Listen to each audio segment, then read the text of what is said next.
Menu lainnya di Kompas Petang, Saudara, Partai Golkar mengaku siap menyiapkan kader-kader terbaik untuk membantu pemerintahan Prabowo Gibran.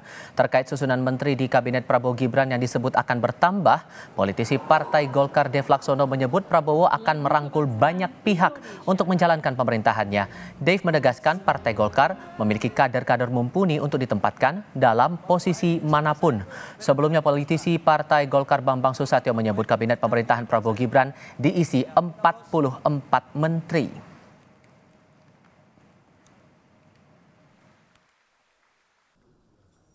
Pemerintahan Prabowo Gibran itu adalah pemerintahan yang akan mengayomi semua elemen politik dan semua elemen masyarakat yang ada di Indonesia. Dan Partai Golkar adalah gudangnya kader yang siap untuk ditempatkan di semua macam industri, semua macam kebutuhan, akan memastikan bahwa pemerintahan ini berjalan dengan baik, dinamika itu berjalan dengan sempurna, hingga semua roda-roda pemerintahan bergulir dengan baik. Sementara Partai Demokrat dan Partai Keadilan Sejahtera mengaku sudah diajak berbincang oleh Presiden terpilih Prabowo Subianto. Demokrat menyerahkan sepenuhnya pilihan menteri di kabinet kepada Presiden terpilih. Sementara PKS memberikan beberapa pandangan yang bisa membantu menjalankan program-program unggulan Prabowo Gibran.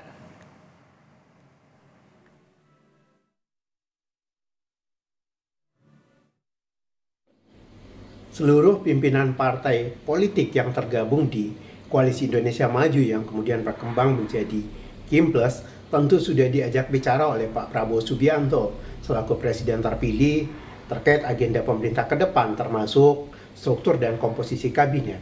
Partai Demokrat pun demikian. Tentu kami menyadari sepenuhnya bahwa terkait dengan siapa-siapa saja struktur dan komposisi kabinet mendatang itu menjadi hak prerogatif Presiden.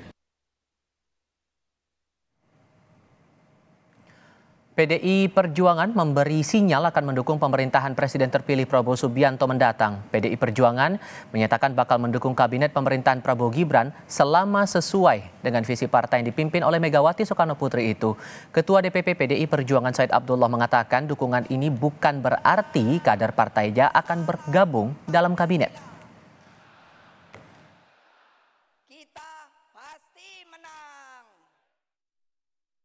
PDI Perjuangan itu akan menentukan positioningnya kapan, di mana, dan sebagainya. Bukan itu soalnya. Soalnya adalah bagaimana PDI Perjuangan melihat visi bangsa ke depan 5 tahun di bawah Bapak Presiden Prabowo. Jika visinya sama, maka PDI Perjuangan dengan sendirinya tidak harus masuk kabinet, bisa mendukung itu. Atau nggak masuk kabinet juga pasti dukung. Intinya pokoknya bagi kami keselamatan bangsa dan kemakmuran rakyat adalah harga mati. Ketua Harian Partai Gerindra Sufmi Dasko Ahmad mengungkap jumlah kementerian di Kabinet Prabowo Gibran masih terus dikaji. Pembicaraan dengan partai politik pun masih dinamis. Dasko menyebut komunikasi dengan berbagai parpol terus berjalan. Menurut Dasko, memang ada usulan untuk menambah jumlah kementerian. Namun soal berapa pastinya masih dilakukan simulasi. Wakil Ketua DPR RI itu memperkirakan nomenklatur dan posisi menteri bakal rampung sekitar 7 hari sebelum pelantikan Prabowo Gibran.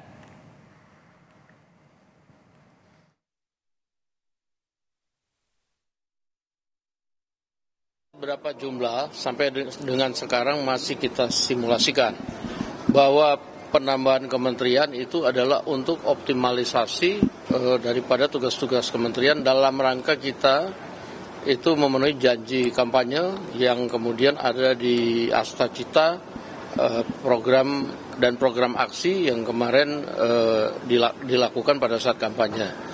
Nah, sehingga jumlah itu ada yang bilang 44, ada yang bilang 42, ada yang bilang 40. Kita juga masih melakukan simulasi. Mungkin pembicaraan itu kan dilakukan dinamis dan juga tadi saya bilang bahwa ini belum final. Demikian. Partai politik mulai mencolek Prabowo Subianto soal kemungkinan kursi menteri. Apakah susunan kabinet Prabowo Gibran lebih kental nuansa akomodatif? Lalu bagaimana pula Prabowo bisa menjamin stabilnya kabinet yang kemungkinan berpostur gemuk ini nantinya? Kami akan diskusikan bersama Yunarto Wijaya selaku Direktur Eksekutif Carta Politika dan Immanuel Ebenezer, Ketua Prabowo Mania sekaligus politisi Partai Gerindra. Selamat sore semuanya, apa kabar? Selamat sore, Mas. Terima kasih sudah hadir dalam diskusi kami kali ini. Mas Toto, begini, dengan jumlah 10 partai di Koalisi Indonesia Maju, 7 diantaranya partai di parlemen, untuk postur kementerian pemerintahan baru nanti, apakah Anda menangkap bahwa akan nuansanya akomodatif atau Anda melihatnya dari sisi yang lain? Ya, kalau bicara akomodatif ini bukan hanya bahasan pada saat pemerintahan Pak Prabowo ke depan ya. Hampir semua, bukan hampir, semua presiden semenjak pasca reformasi itu terjebak dalam isu klasik ini. Tersandra tanda kutip dalam politik akomodatif. Kenapa? Kalau kita bicara Gus Dur dan Ibu Mega itu dipilihnya sama MPR. Artinya utang budi politiknya terhadap partai-partai. SBY mau jilid 1 jilid 2 termasuk Pak Jokowi. Itu bicaranya juga walaupun tidak dipilih oleh MPR, tapi harus memenuhi presidensial threshold. Utang budi pada saat didukung di Pilpres itu akhirnya biasanya dibayar melalui kursi menteri. Nah, yang memang membuat lebih heboh kali ini adalah pasca dibuatnya Undang-Undang 39 2008, Undang-Undang Kementerian Negara yang membatasi jumlah kementerian menjadi 34, saya meyakini Pak SBY salah satunya menyepakati itu ketika kemudian belajar dari pengalaman-pengalaman sebelum didasarkan kebutuhan sektoral dalam negara. Sekarang nih katanya, makanya kan ini semua masih katanya ya, katanya akan digemukkan secara kuantitatif menjadi 44. Itu saja menurut saya sudah jadi problem. Kenapa? Anggaran kita terbatas. Jadi kalau kita bicara jumlahnya dinaikkan 10, andai kata betul, kementerian-kementerian yang existing itu jatah anggarannya akan dikurangi loh. Artinya kan mencapai target itu lebih susah secara kuantitatif. Barulah kita masuk kepada kualitatif. Apa sih tujuan misalnya betul dibuat menjadi 44, kalau kemudian tujuannya adalah untuk menampung jumlah menteri yang berasal dari kader parpol, ya berarti betul-betul ya kita bicara mengenai politik akomodatif. Dan apapun yang terlalu akomodatif dan gemuk bukan sehat ya. Besar tapi sehat itu berbeda dengan gemuk. Itu pasti akan sulit untuk bergerak maju. Padahal kita tahu Pak Prabowo ini ambisinya luar biasa ketika berbicara pertumbuhan ekonomi 8%, termasuk beberapa program populis lain. Itu catatan kritis yang saya sih berharap Pak Prabowo ini jauh lebih berani dibandingkan Pak Jokowi yang awal dikatakan akan jauh lebih berani membangun kabinet ramping, tapi belakangan di periode kedua juga mengulang pola yang dilakukan oleh SBY yang selama ini sering dikritik. Di satu sisi tidak bisa dielakkan bahwa kemungkinan itu akan terjadi, tapi di sisi lain Anda juga berharap ada keberanian dari Prabowo. Sehingga kan yang diuji sekarang bagaimana soliditas dari koalisi ini saat postur kabinet ini sudah dibentuk. Anda melihatnya akan bagaimana kemudian Prabowo memastikan soliditas dari koalisi ini saat pembentukan kabinet sedang dijalankan oleh Prabowo? Mas, yang disebut sebagai sebuah kebutuhan untuk menjaga stabilitas politik mayoritas absolut dalam koalisi itu cukup 50% plus 1. Bahkan pengalaman di negara-negara maju. Mas Toto? Halo? Oke, boleh dilanjutkan lagi, Mas? Ya, bahkan kalau kita bicara misalnya contoh di Amerika Serikat, Obama itu tetap bisa menggolkan Obamacare walaupun koalisinya itu minoritas. Karena programnya dianggap bagus. Partai-partai di parlemen nggak berani ngelawan keinginan rakyat. Dan kita tahu kalau niatnya adalah membangun atau merangkul sebesar-besarnya koalisi atas nama seakan-akan nilai luhur persatuan nasional. Padahal nyatanya itu cuma bagi-bagi kursi menteri.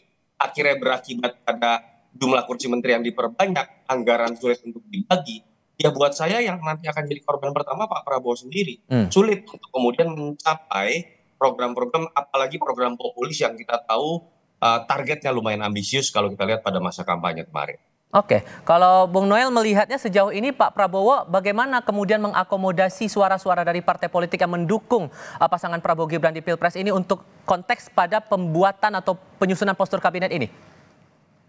Ya, kalau Pak Prabowo kan sederhana aja, karena ini pemerintahan berkelanjutan, ya sudah ada standarnya berbasisnya kerja ya. Tidak soal mengakomodatif aja, tapi ada standar kerja yang chemistry-nya bisa ketemu. Kalau soal sharing power dan sebagainya, ya kita sama-sama ketahui lah. lebih berbahaya kalau hanya tadi apa yang disampaikan Toto ya, punya berapa pengalaman karena dasarnya akomodatif, akhirnya konfliknya adalah konflik kepentingan. Nah, kita tidak mau hal itu terulang kembali di pemerintahan Pak Prabowo Gibran. Kita mau semua fokus pada basis kerja. Artinya kita melayani rakyat, kemudian ada program-program yang menjadi prioritas yang itu akan kita fokuskan. Apalagi kita lihat itu menjadi bahan kritik di pemerintahan Pak Jokowi terkait misalnya problem hukum yang sangat rendah sekali. Nah, itu mungkin menjadi fokus kita juga selain legacy yang sudah diberikan oleh Pak Jokowi terkait infrastruktur yang hari ini ya diharapkan itu bisa kita nikmati di 2045 nanti, karena kita mau ada generasi di 2045 nanti adalah generasi unggul. Ini kan program-program ini menyangkut untuk 2045. Jadi saya rasa basisnya kabinet nanti itu basis kerja ya, bukan soal mengakomodatif aja. Walaupun ya hal itu tidak dikesampingkan. Jadi ya kita belum bisa mengambil kesimpulan sebelum pemerintahan ini benar-benar terbentuk lah, kayak gitu kira-kira Mas. Oke, tapi kemungkinannya kalau melihat dari partai-partai yang ada, pasti kan mereka juga berjuang dengan masing-masing bisa memenangkan pasangan Prabowo Gibran. Apakah Pak Prabowo untuk penyusunan saat ini juga melakukan yang namanya skala prioritas nih, partai-partai mana saja yang akan kemungkinan ditaruh lebih dulu di pos-pos menteri tertentu, Bang Noel? Ya kalau soal itu gini, Prabowo itu kan tipikalnya orang yang tidak lupa orang. Pertama itu, kedua, tapi tetap standarnya itu bisa bekerja atau tidak gitu loh. Jangan juga nanti orang yang taruh di kabinet malah tidak bisa bekerja. Kedua, tidak sevisi dan semisi dengan visi presiden, dan itu juga tidak bagus juga. Malah itu tidak kondusif. Makanya Pak Prabowo bilang berkali-kali dalam pidatonya, ya bangsa ini tidak bisa saya jalan sendiri, harus sama-sama kita. Makanya semua diajak kawan-kawan, entah itu PDIP, entah siapapun lah ya, PKS, PKB. Ayo kita punya tanggung jawab yang sama persoalan bangsa ini. Ini bukan persoalan Gerindra, bukan persoalan koalisi Indonesia Maju, tapi ini persoalan kita bersama. Ayo kita bangun bangsa ini sama-sama. Nah, itu saya rasa jiwa besar yang yang kita lihat dari Pak Prabowo ya. Gitu. Oke. Kalau saya tanyakan hal yang sama ke Mas Toto, ini Anda melihatnya prioritasnya tampaknya Pak Prabowo akan memprioritaskan yang mana? Karena kan di awal koalisi Kim hanya beberapa partai, kemudian sekarang bertambah lagi dari partai luar koalisi Kim di Pilpres ikut bergabung ke Kim. Kalau ditanya yang harus menurut pendapat saya diprioritaskan adalah programnya gimana bisa tercapai, bagaimana anggarannya bisa efisien dan efektif, bukan berpikir mengenai nggak enak sama siapa, sama ketum siapa, siapa yang jasanya lebih gede. Itu tidak ada dalam logika kinerja. Nah, kalau memang betul Pak Prabowo menganggap Pak Jokowi adalah guru politiknya, orang Solo ini, gitu, itu bahasa Pak Prabowo kan waktu saat di Hambalang. Ingat loh, Pak Jokowi pada saat penyusunan kabinet pertama kali, tim transisi itu membuat sebuah riset atau analisis bahkan yang mengatakan kabinet harusnya jauh lebih ramping dibanding 34. Saat itu kalau tidak salah rencananya 27. Tetapi karena faktor akomodatif sehingga tetap akhirnya diambil 34. Kok murid politiknya malah kemudian lompat nih kalau betul 44. Itu yang pertama. Yang kedua, kalau betul belajar dari apa yang pernah dialami oleh guru politiknya, kita ingat loh, 5 menteri pada masa pemerintahan Jokowi, jilid 1 dan jilid 2, yang kena kasus hukum, 5-5-nya itu dari kader parpol.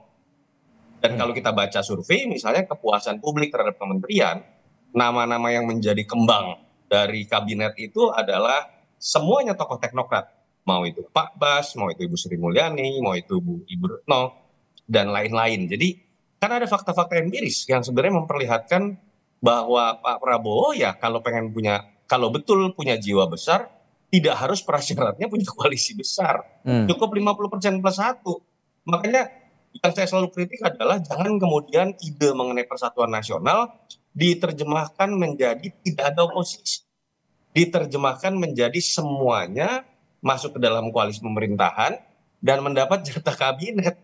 Kalau itu yang terjadi, saya belum pernah melihat soalnya di negara manapun satupun di dunia yang menerjemahkan konsep persatuan itu seperti itu. Ditambah lagi sosok Jokowi ini di mata Prabowo sebagai guru politik ya begitu. Sehingga kalau menurut Anda ini full secara utuh akan ditiru cara berpolitik atau cara pemerintahan dari Jokowi ini oleh Prabowo, atau akan ada sentuhan baru dari Prabowo nantinya menurut Anda, Mas Toto? Tadi kan saya sudah sebutkan, Mas Tifal, kalau guru politik adalah Jokowi, Pak Jokowi itu dulu bahasanya adalah mengenai perampingan. Satu, jumlah ya, secara kuantitatif dari anggota kabinet.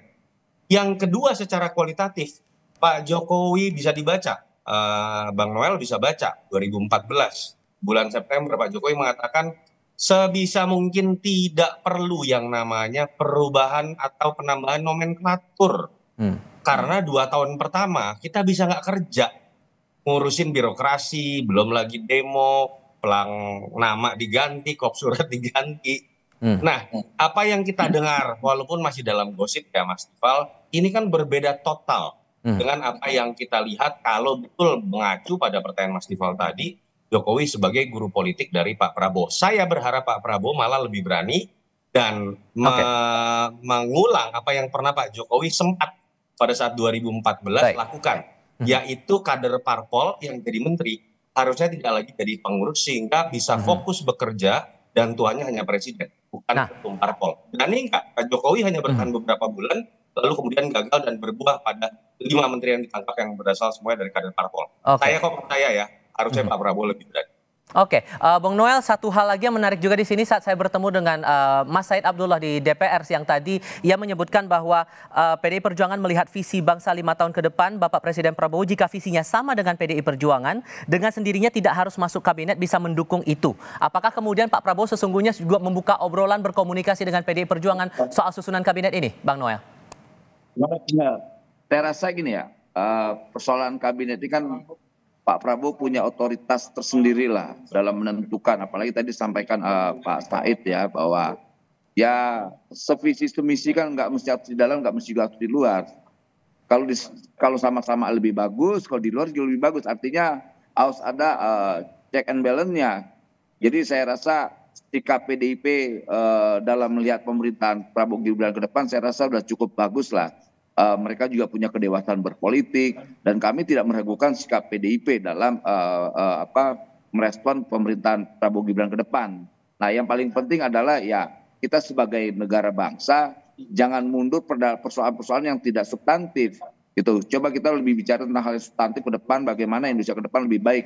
Saya rasa itu titik poin yang lebih penting yang harus kita pikirkan bersama. Saya rasa itu, Mas. Oke, kita mengutip pernyataan Pak Dasko, kemungkinan rampung susunan kabinet ini antara seminggu atau 5 hari sebelum pelantikan Prabowo Gibran sebagai presiden dan wakil presiden terpilih. Bang Noel, terima kasih banyak. Mas Toto, terima kasih banyak sudah berdiskusi bersama kami. Selamat sore semuanya. Bro, thank you.